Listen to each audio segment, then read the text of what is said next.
eshitdinglar, 5 qavatli issiqxonani eshitganmisizlar? Gollandiya davlati kichkina davlat. Hududi ham kichkina, lekin fermerlar 50 sotuv yeridan juda katta pul qilishar ekan. Qanaqa qilib? Texnologiya va shu tomchilashdan tashqari hamda, misol u o'g'it berishi, ekishi, butun boshni ipidan ignasiga to'g'ri qilsa, hosildorligimiz Xitoynikidan ham yuqori chiqyapti hozir. O'zimizning navlarda ham hattoki. Va bu texnologiyani kelajakda boshqa ekinlarga ham albatta qo'llanadi. Gapingizni eng menga ma'qul bo'lgan joyi shuki, tajribali tadbirkor sifatida aytaman, agarda fermerlarni mablag'larini ko'proq qilishga imkoniyat bersanglar, har xil to'lovlarni kamaytiradigan bo'lsanglar, o'sha mablag'larni biznesni rivojlantirishga tikadi. Buni reinvestitsiya deyiladi. Buning uchun birinchi o'rinda biz fermerlarning daromadini oshirishimiz kerak. Va bizda fermerlar uxlamaydi. Juda ham mehnatkash. Kelib mana Xitoyda ham o'zim bo'lgansiz, mana bir necha marta bo'ldim. Xitoy bir necha karra ortda qoldiradi mehnat bo'yicha, shu harakatlari bo'yicha. Lekin daromad masalasida qiyinchiliklar bor. Misol uchun qayerdadir shu ключевой momentlar bor. O'shalarni yengib o'tsa, qaysidir masalalar yechilsa, daromadi karrasiga oshadi. Misol uchun dronlar bo'yicha hozir ishlayapmiz. Shu agar anjumanga qatnashadigan bo'lsanglar, balkim shu yerni o'zida zamonaviy texnologiyalarni, qishloq xo'jaligini olib, ular sekin-sekin to'lovini amalga oshirishingiz mumkin. Darish, пожалуйста.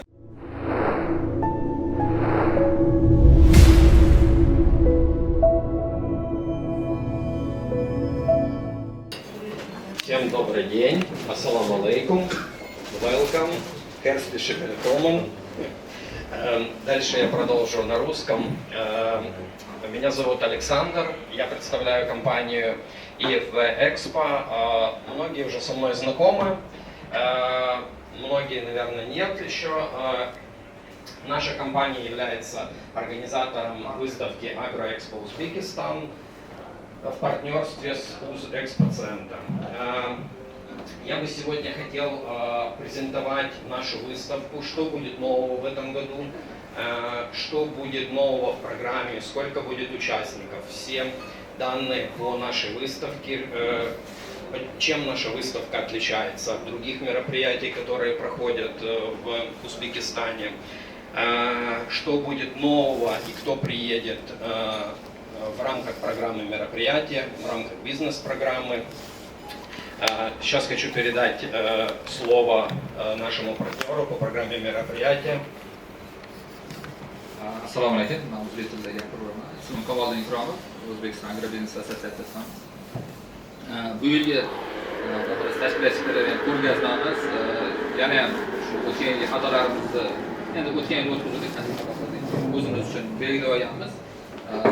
Qanaqadir o'zgartirishlar kiritdik. Bu yil shu bir nechta konferensiyalar o'tkazadigan bo'ldik, panel sessiyalar.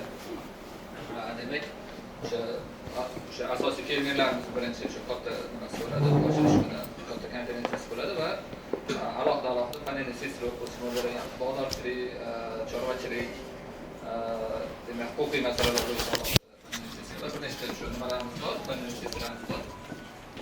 Shuni o'tkazishni rejalashtiribmiz va juda ham ko'p qo'shimcha kompaniyalar kelishyapti. Ular bilan ham shu alohida qaysidir mutaxassislar bilan alohida shu nima edi, savol-javob B2B uchrashuvlar tashkillashtiramiz. Va albatta shu fermerlarimizni shu ijtimoiy tarmoqlar orqali, boshqalar orqali chaqirib taklif qilganmiz. O'tgan yil shu 6000 dan oshiq fermerlar kelishdi. Bu yil agar Xudo xolisa ob-havo yaxshi bo'lib tursa, yana ham ko'proq keladi degan niyatdamiz. Hammalarni shu taklif qilamiz va sizlardan iltimos shu yoritib berib turishda ozgina ko'makchi bo'lishingizni so'rab qolamiz. Rahmat. Благодарю. Мне было не все понятно, но да, спасибо большое. Я еще хотел бы сказать, что на самом деле сегодняшнюю презентацию должен был вести наш шеф Штефан Кресса из Германии, но он, к сожалению, не приехал, и он приносит свое извинение всем, что он не смог сегодня присутствовать и презентовать выставку, но он обязательно будет на самой выставке. У него была уважительная причина, поэтому он не смог прилететь. Вот, поэтому буду заменять его я. Надеюсь, у меня тоже все получится. Я сейчас хотел бы перейти к презентации. Предлагаю такой формат Я расскажу в целом о выставке, что планируем в этом году, и потом в формате диалога, вопросы. Я буду готов на ваши вопросы ответить. Значит, в этом году выставка традиционно пройдет также в ноябре, 26-28 ноября, 3 дня. Формат выставки это 2 павильона плюс улица. На открытой экспозиции будет представлено много техники. И тут на самом деле в зале я уже вижу компании, которые будут у нас такими ключевыми игроками на выставке, которые представят много брендов, в том числе много брендов из Германии. И благодарю вас, что вы пришли. Поэтому, значит, в сам формат нашей выставки и сама цель была изначально сделать платформу, которая станет самой крупной выставкой сельского хозяйства в Узбекистане. Цель была также сделать ее международной. На нашей выставке около 70% это международные бренды, это международные участники, которые участвуют либо напрямую, либо через представительства свои, через своих дилеров. То есть в этом уникальность продукта, в том, что на самом деле эта выставка действительно имеет международный статус, и это подтверждается статистикой. Значит, тут я хотел бы вас познакомить с нашей небольшой командой. Значит, команда IFB Expo Heidelberg. Это вот Штефан Кресса. Я прошу прощения за качество картинки. Не знаю, почему-то молодой человек сказал, что лучше невозможно сделать, но ничего. Значит, Штефан Кресса, который не прилетел, к сожалению. Анна, это наш замшефа. Йола Топулефергер, это главный менеджер по проекту. Тамара Мачхильянц и Александр Баталов. Александр Баталов — это я. И со стороны УЗ экспоцентра это вот Гульмира. Гульмира тут. Да. Спасибо большое, что тоже пришли. Мафтуна и Сухроб. Сухроб, к сожалению, тоже сегодня не присутствует. У него большая выставка, посвященная сегменту отелей и ресторанов. Это выставка Zero Fest. Да. Он тоже приносит свои извинения, что не присутствует сегодня на нашем завтраке. Что нового в этом году? В этом году мы получили, как наша выставка получила официальную поддержку со стороны министерства. И наш официальный партнер выставки УЗ Агролизинг. В прошлом году у нас не было таких официальных партнеров, то есть в этом году мы уже получили полное официальное подтверждение от Министерства сельского хозяйства Узбекистана, и наша выставка является основной в этом секторе. Также нас поддерживает ДЛГ. ДЛГ – это сельскохозяйственная ассоциация Германии. И на самом деле мы являемся дочерней структурой этой ассоциации. Возможно, не все знают, ДЛГ организовывает в Германии 2 крупнейшие выставки. Это Агритехника и Евротир. Агритехника является самой крупной выставкой в мире по сельскому хозяйству. Это порядка 28 павильонов и 2800 участников в этом году зарегистрировано. И, кстати, кому будет интересно, кто хочет ее посетить, я тоже могу ответить на вопросы. Она будет в начале ноября. Эта выставка проходит в Ганновере. Вот, значит, Камулядин уже представился, сказал, это вот наш партнер по программе мероприятия. И также у нас есть информационный партнер выставки, это компания Dairy News. Значит, по поводу количества компаний и количества брендов в этом году мы ожидаем, что объемы выставки будут 2 павильона, первый и второй павильон, и также уличная экспозиция. Уличная экспозиция уже вообще полностью заполнена, она пользуется, так сказать, такой наибольшей популярностью, и это также говорит о том, что на выставке очень активно участвуют компании с крупной сельскохозяйственной техникой. В этом году мы ожидаем около 180 компаний.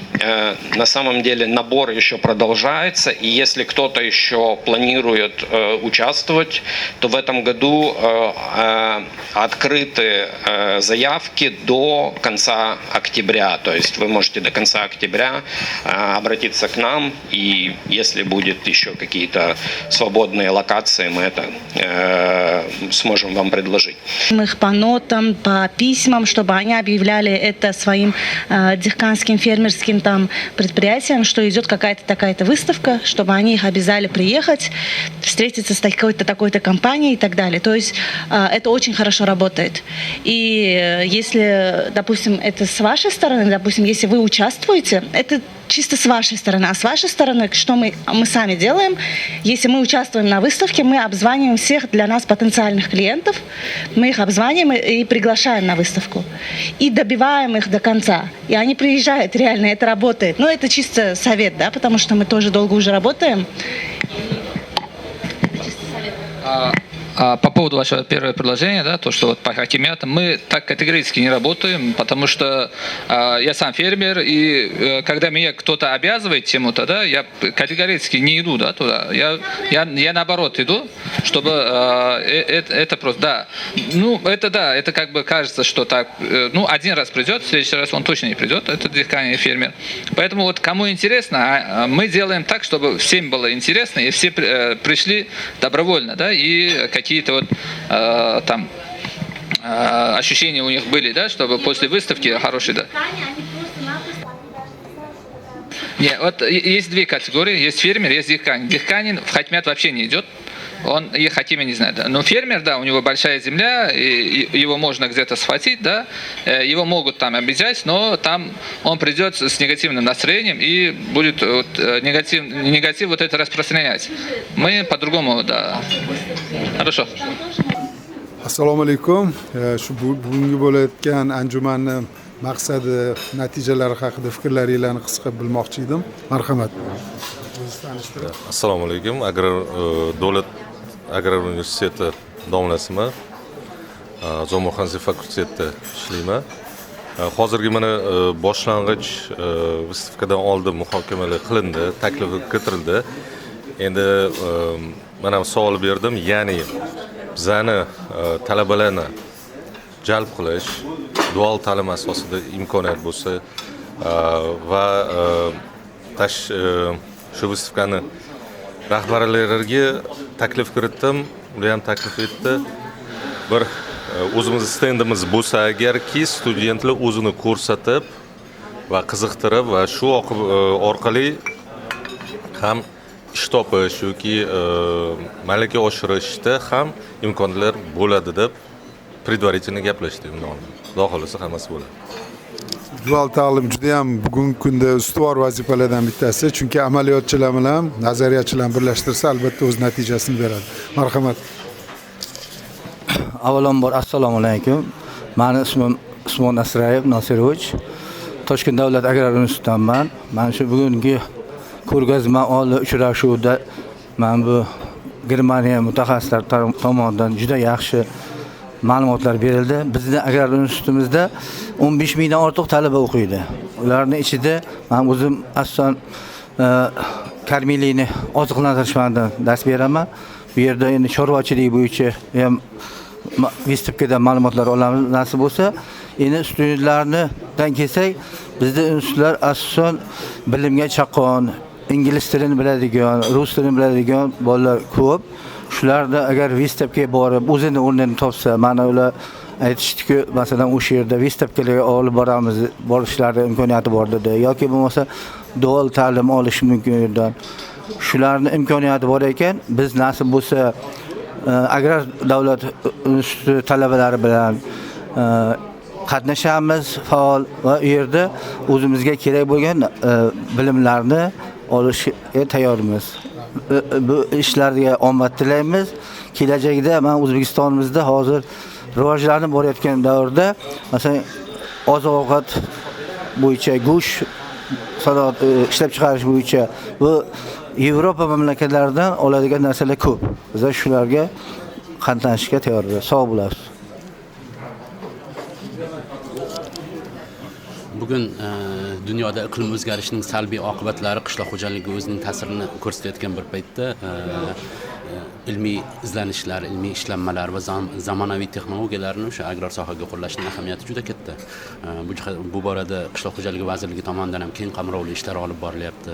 Mana hozir o'sha Agro Expo O'zbekiston xalqaro qishloq xo'jaligi ko'rgazmasi oldidan yig'ilishib o'tiribmiz. Mana shu ko'rgazmada namoyish etiladigan zamonaviy texnologiyalar namoyish etilishi bo'yicha ham bu muhim ahamiyatga ega, aynan o'sha iqlim o'zgarishiga qarshi iqlim o'zgarishining salbiy oqibatlarini yumshatish bo'yicha. Ismim Shuhrat Abrorov, Fruit House Organics Consulting kompaniyasi mevachilikda umuman O'zbekistonda fermerlar o'qitish, kitoblar chiqarish, yangi bog'lar, intensiv bog'lar tashkil qilish bo'yicha ishlaymiz va undan tashqari ko'chatchilik yo'nalishida ko'chatlar, mevali ko'chatlar yetishtiramiz. O'tgan yili vystavkada qatnashib, bu yerda kooperativlar va ular qanday tashkil qilinadi, qanday qilib ishlash kerak, o'sha ma'noda men o'zim prezentatsiya taqdimotini o'tkazganman. Bu yilga yana alohida bir kengroq formatda, alohida zalda meva yetishtiruvchilarni o'sha uchrayotgan asosiy muammolari va bularga yechimlar va qanday qilsak biz o'sha yaxshi, yuqori sifatli hosildor va eksportga mos keladigan mevalar yetishtiramiz va bu narsani o'sha suv tanqis bo'lgan va kelajakda suvni muammosi sezilishi yoki suvda yetishmasligi sezilayotgan davrda qanday qilib biz sifatli mevalar yetishtiramiz va bog'larimiz suv kam joylarda foydali bo'lib qolishini ta'minlash bo'yicha alohida men o'zim chiqish qilaman. Barcha bog'bonlarni hammasini chorlab qolamiz. Rahmat. Aynan bu borada siz bilan gaplashadigan gaplarimiz ko'p ekan, chunki men bilsangiz kerak, podkastlar o'tkazaman. Aynan qishloq xo'jaligi, biznes haqida, ilm-fan haqida hamma shu mavzular sizda jamlangan. Biz hozir karantin shtabi bilan birgalikda, karantindagi eksport shtabi bilan birgalikda bu jahon bozorlariga mahsulotlarimizni targ'ibot qilyapmiz, amaliy ishlar qilyapmiz. Shuning uchun afsuski ko'pincha fermerlarimizda bilimlar yetarli emas. Siz aytayotgan aynan konsultatsiyalarga talab juda katta. Shuning uchun rahmat sizga, sog' bo'ling. Xo'p, rahmat. Bugungi anjuman, umuman ertaga bo'ladigan anjuman haqida fikrlaringiz? Faollikdan xursandman. Misol bir paytlar bunaqa narsalarni hatto tasavvur qila olmasdik. Bu qasddan jamoatchilik tomonidan, oddiy bir faollar tomonidan bo'layotgan tadbirlarda bu qasddan bo'layotgan tashabbus. Shunisi meni xursand qiladi. Chunki bir paytlar bunaqa narsa yo'q edi. Faollar mana yetishib chiqyapti, mana katta kanallar, ko'p odamlarni yiqqan kanallar shakllanyapti. Muloqot, fermerlar o'rtasida muloqot, ma'lumot almashish, bir-birini bilmaganini bildirish, shunisilar bo'lyapti. Hozir elchixona xodimlarining taklifi hokimiyatlarni jalb qilish kerak deganiga germaniyalik tadbirkor juda chiroyli javob berdilar. Ijtimoiy tarmoqlar orqali, targ'ibot orqali bizga taklif qilamiz dedilar. Menga juda ham ma'qul bo'ldi. Sizlarni ham aynan ko'proq kunuzni men kuzataman. Ko'proq YouTube orqali va boshqa ijtimoiy tarmoq platformalari orqali umuman qishloq xo'jaligi, albatta unda fidokor, shijoatli odamlar ko'p, lekin ularning vaqti juda ham ziq. Siz fikringizcha yana qanaqa yo'llar bilan aynan shunaqa chiroyli anjumanlarga, yangi texnologiyalarni joriy qiladigan anjumanlarga taklif qilish imkoniyatlari mavjud? Yo'llari ko'p. Gap faqat fantaziyada. Fantaziya qanchalik boy bo'lsa, shunchalik ko'p narsa o'ylab topsa bo'ladi. Uni yo'li ko'p. Endi bir misol uchun animatsion filmlar qilsa bo'ladi. Animatsion film deganda ham har xil bo'ladi-da. O'shani ham ichida variantlari ko'pda. Misol uchun bu cheksiz dunyo. animatsiya shu yoshligimizdagi nostalgiya multfilmlarni sevganimiz sababli sevib ko'ramiz. Shunaqami? Men ham shunaqa deb o'ylayman. Misol bo'pti, misol. Qisqa metrajli filmlar qilsa bo'ladi hattoki hayotiy qilib, hayotiy qilinadi-da, ham birato'la bu tarafini ham targ'ibot bo'ladi. Sizni aynan animatsion lavhalaringizni ko'p kuzatamiz. Muvaffaqiyat tilayman. Sizga omadingiz bersin. Sog' salomat bo'ling. Rahmat. Kamoliddin aka, endi o'zingiz ham o'z fikrlaringizni bildirsangiz. Assalomu alaykum.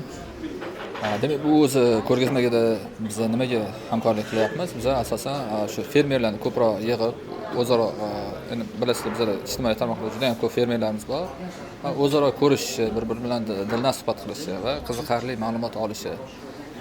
Shuningdek, o'sha kerakli mahsulotlarini chetga kelib bevosita o'sha birinchi qo'ldan sotib olish imkoniyati borligi uchun, ularga qulay bo'lish uchun bu yerga partner bo'lib kirganmiz. Va albatta fermerlar yaxshi taassurotlar bilan ketishi uchun biz qo'ldan kelgancha harakat qilib shu tadbirlarni qilish harakatidamiz. O'tgan yil ancha yaxshi bo'ldi. Ancha misol uchun fermerlarning o'zini, ya'ni yerolar bor, misol uchun Shokir aka, masalan Shuhrat aka bog'dorchilik bo'yicha qahramonlar bor va ularni ko'rib bevosita tanishib, mana Ixtiyorjon aka shetdalar. Ular bilan bevosita ko'rishib, tanishib, qo'l berishib, suhbatlashib, yaxshi tilaklar bildirib, yaxshi taassurotlar bilan ketishgan. Bu yil ham shuni davom ettirish niyatidamiz. Hammanglarni taklif qilamiz albatta. Ruxsatingiz bilan bitta juda ham og'riqli savol beraman. Siz fikringizni bilmoqchi edim. Endi qaysidir ma'noda fermerlarimizning yetakchisiz. Afsuski, mana bugungi kunda aynan oxirgi texnologiyalar, mana sun'iy intellektlar, dronlar, robotlar bilan ishlatish butun jahonda aynan agrosanoatda rasm bo'lyapti-da. Lekin ko'pincha men e'tibor beraman, hattoki oddiygina tomchilab sug'orishga ham befarq. Bizda yana o'sha ota-bobomizdan qolgan faqat traktorlardan boshqa texnologiyalarni ko'rmayapman-da. Shu masaladagi bizdagi hurmatli dehqonlarimizni, fermerlarimizni uyg'otish uchun nima qilish kerak? Chunki men asosli aytaman, yaqinda Xitoy tashrifi, Vyetnamga bordim. Ulardagi qishloq xo'jaligini ko'rib men hayratda qoldim. Kaftday bo'sh yer yo'q. Hamma yoq qilingan o'sha demak issiqxonalar, gaz yo'q u yerda. Gaz, lekin issiqxonalar hamma joyda, dalalar, daraxtlar, hamma joy. Bo'sh joyda quyosh panellari turibdi-da. Nima qilsak shu hurmatli fermerlarimizga bunga tashabbuslari oshib harakat qilishadi. Ya'ni buning uchun birinchi o'rinda biz fermerlarning daromadini oshirishimiz kerak. Va bizda fermerlar uxlamaydi. Juda ham mehnatkash. Kelib mana Xitoyda ham o'zim bo'lgansiz, mana bir necha marta bo'ldim. Xitoy bir necha karra ortda qoldiradi mehnat bo'yicha, shu harakatlari bo'yicha. Lekin daromad masalasida qiyinchiliklar bor. Misol uchun qayerdadir shu ключевой momentlar bor. O'shalarni yengib o'tsa, qaysidir masalalar yechilsa, daromadi karrasiga oshadi. Misol uchun dronlar bo'yicha hozir ishlayapmiz. Albatta hukumatga bir nechta takliflar berdik. Yaqinda shu qaror yo farmoni chiqib qolishi kerak. Endi albatta xavfsizlik bilan bog'liq masalasi bor. Lekin u ham yechiladi ham. Mana sekin-sekin mana hozir chiqyapti.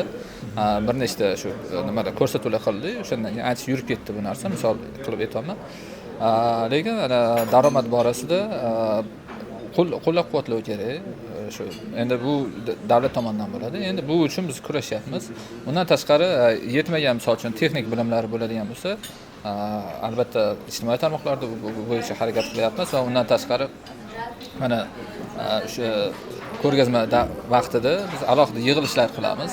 O'tgan yil bitta joyda yig'ildik, bu yil 4 ta bo'ladi shunaqa pavilyonimiz va hammani o'zini alohida mavzusi bo'ladi. O'sha mavzular bo'yicha o'sha bilim egalaridan ya'ni suhbatlar o'tkazib, savol-javob qilib, yetmayotgan bilimini olib olish mumkin. Misol uchun Shuhrat aka borlar, Ixtiyorjon aka, yoki boshqa tajribali fermerlarimiz bor. Bu yil mana tomchilash masalasini aytyapmiz. Bu yil yangi o'sha Xitoy texnologiyasi bo'yicha qilgan fermerlar juda ham mamnun.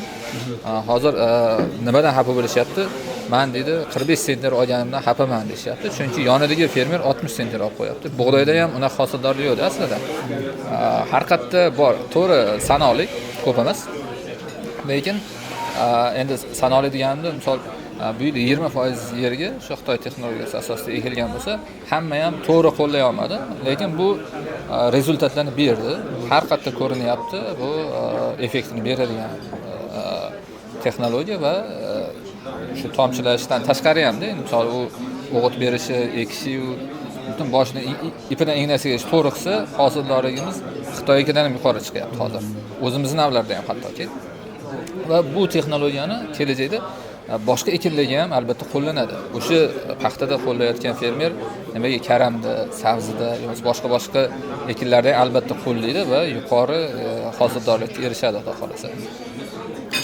Bu intervyu emas, bu subyektiv fikrlarni bildirishga haqqim bor bu suhbat. Shuning uchun gapingizni eng menga ma'qul bo'lgan joyi shuki, tajribali tadbirkor sifatida aytaman, agarda fermerlarni mablag'larini ko'proq qilishga imkoniyat bersanglar, har xil to'lovlarni kamaytiradigan bo'lsanglar, o'sha mablag'larni biznesni rivojlantirishga tikadi. Buni reinvestitsiya deyiladi. Ya'ni xorijliklarni investitsiya qiling degani yaxshi, lekin o'zimizdagi imkoniyatlarni kengaytirsanglar, bola chaqalarimiz, farzandlarimizga qoladi shu mablag'lar, shu imkoniyatlar. Shuning uchun to'g'ri gapiryapsiz.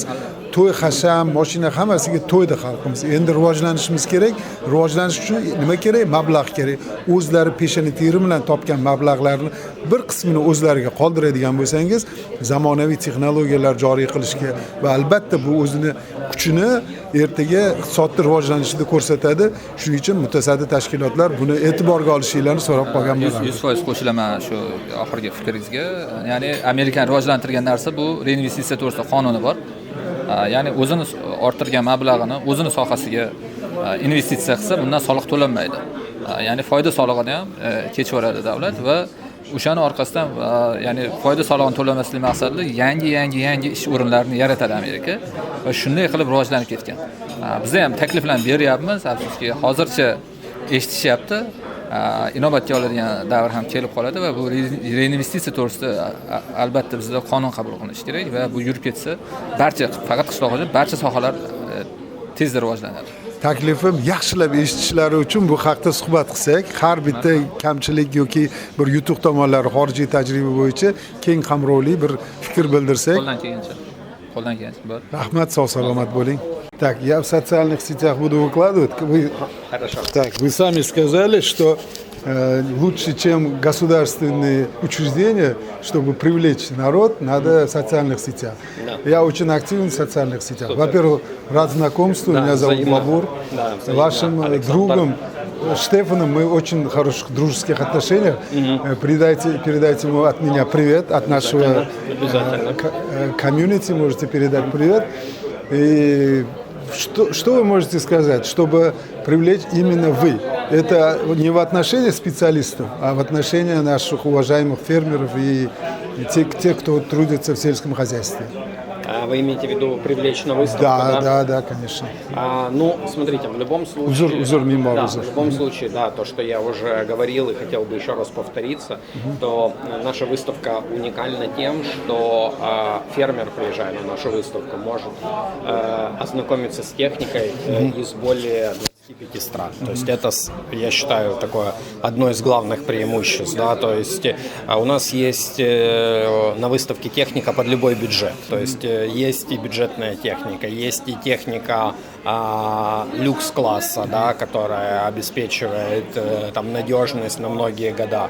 У нас также будут на выставке программы по финансированию, да, то есть мы привлекаем, это очень, я так понимаю, больная, да, тема в Узбекистане, это взять технику в лизинг или в кредит. Мы будем раскрывать вопросы на конференции, как привлечь финансирование под более низкий процент.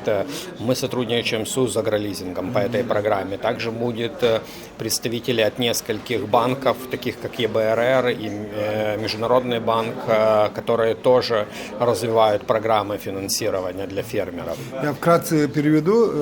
Hurmatli qishloq xo'jaligi sohasidagi faoliyat yuritayotgan do'stlar, bularni aytish bo'yicha faqatgina texnikani joriy qilish yoki reklama qilish emas, bular hozirgi paytda O'zbekistonda lizing, ya'ni sekin-sekin to'lov amalga oshirish orqali o'z mahsulotlarini sotishni tavsiya qilish imkoniyatlarini qidirishyapti. Shu agar anjumanga qatnashadigan bo'lsanglar, balkim shu yerning o'zida zamonaviy texnologiyalarni qishloq xo'jaligini olib, ular sekin-sekin to'lovini amalga oshirishingiz mumkin. Дальше, пожалуйста. Да, также помимо крупной техники, которая у нас занимает почти всю локацию на улице, у нас также будет технологии по орошению, технологии по дронам, технологии, то есть технологии, которые тоже очень актуальны. Например, орошение, это в Узбекистане тоже очень, очень актуальный вопрос. У нас будет несколько компаний, которые являются действительно лидерами в орошении. Мы скоро опубликуем весь список компаний на нашем сайте. Можно будет зайти на agroexpouzbekistan.com и там будет ознакомиться со всей программой, со всем списком. То есть уже можно будет предварительно подготовить какие-то встречи, какие-то вопросы. Поэтому как бы всех ждем. Будем radi видеть вас на выставке. Demak, faqatgina traktor yoki katta texnikadan tashqari dronlar, eng oxirgi zamonaviy texnologiyalar yoki sug'orish tizimlari, tomchilab sug'orishdan keyingi jarayonlardagi foydalanish mumkin bo'lgan sug'orish texnikalari ham namoyish qilinar ekan va shu yerning o'zida bevosita uchrashuvlar qilinadi va balkim qanaqadir kelishuvlarga kelish imkoniyatingiz mumkin ekan. Shuning uchun noyabr oyida chislo какой будет? 26-28. 26-28 noyabr kunlari Uz Expo Center'da bo'ladigan ko'rgazmaga zamonaviy Germaniyada ishlab chiqarilgan texnologiyalarni, texnikalarni ko'rgazmasiga kelishni unutmang. Niderlandiya, Голландия. Маленькая страна, население тоже не очень большое. Весь мир они экспортируют агропродукцию, включая цветы, правильно? Да. Как вы считаете, это следствие именно чего? Смотрите, следствие это, во-первых, конечно, они это взращивали годами, то есть у них были, с одной стороны, страна маленькая, мало земли и всего остального, но с другой стороны, знаете, есть такое понятие, как, возможно, кто-то слышал в экономике, оно называется ресурсное проклятие, да? Когда очень много ресурсов, страна их эффективно не использует. Когда у страны мало ресурсов, как у Нидерландов, они их используют просто везде хай-тек. У них были огромные ресурсы финансовые еще. Это тоже надо... Не везде заслуга только, да, инноваторов, фермеров, да, также это заслуга в целом и государства. То есть государство обеспечило такие программы, как очень дешевое финансирование, обучение фермеров технологиям. И даже, получается, люди, у которых там по 30, по 50 соток, они смогли построить... По 50? Да, по 50 соток, да. Они смогли построить фермы. Каким образом? У них это называется vertical farming. То есть, когда ферма строится не уже в горизонтальном, да, а в вертикальном положении. То есть, когда, например, у тебя растут помидоры на 30, на 50 сотках не только одной грядкой, да, как этажерка, да, как в полках. 10-этажный дом, да, то есть у них, грубо говоря, например, может быть теплица высотой 5-7 этажей. Там сейчас это уже не новость, да, там искусственный интеллект анализирует влажность, анализирует количество света, которое нужно, да, там для томатов, например. И на самом деле, взять Германию, да, это намного больше страна, но мы, когда приходим в супермаркет, мы в 90% случаев покупаем томат из Нидерландов. Голландскую продукцию. Голландскую продукцию. То есть мы покупаем перец, мы покупаем томат из Нидерландов. Нидерланды просто на острие, да, так сказать, инноваций. То есть это квинтэссенция вообще инновационного развития. Eshitdinglar, 5 qavatli issiqxonani eshitganmisizlar? Gollandiya davlati kichkina davlat. Hududi ham kichkina, lekin fermerlar 50 sotuv yeridan juda katta pul qilishar ekan. Qanaqa qilib? Yangi texnologiyalar, davlatni bilan hamkorlik va bilim olish. Va albatta hozirgi kunda juda ham rasm bo'lgan sun'iy intellektdan ham foydalanishar ekan. Shuning uchun hurmatli dehqonlar, mirishkorlar, hurmatli fermerlar, yangi zamonaviy texnologiyalar va bilimni unutmanglar. Mehnat qilasizlar, lekin undan natija yaxshi bo'lishi uchun mana do'stimiz aytganlaridek zamonaviy texnologiyalarga qiziqing va foydalaning. Спасибо вам за интервью. Спасибо вам. Думаю, что это будет интересно. Было бы неплохо, если бы мы сидели бы час об этом говорили, но, к сожалению, время ограничено. Да. Спасибо вам большое. Рад Спасибо. знакомству. Рад Не забудьте знакомству. привет передать. Да, мы обязательно Всего хорошего. передам Штефану привет. Да.